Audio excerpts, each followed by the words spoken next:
O, ayan, Day. May tatanong ako sa'yo. Magbigay ka sa akin ng klase ng isda na 2 beses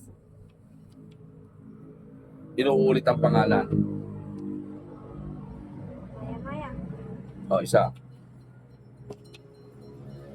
Lapu-lapu. 2.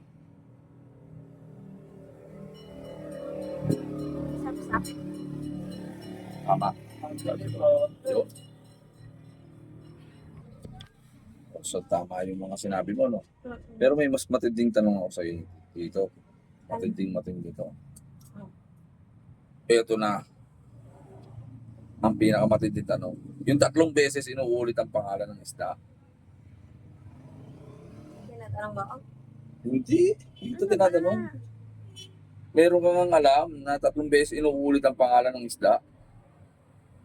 Wala. Fish. Fish. Ano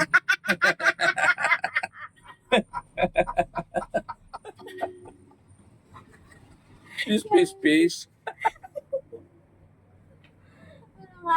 Ano? Irit na. Hindi ko alam.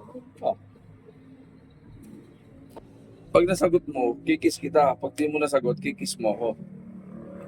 Hindi, wag na lang sumagot. O, di kikis mo ako. Kiss.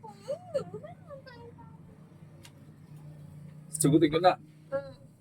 555. 555. Dilata yun. Parang Di ba? 555. 3 beses inuulit ang pangalan ng isda. Gago ka pala 555. isang dinas lang yung tanga-tanga. Wala pa uso.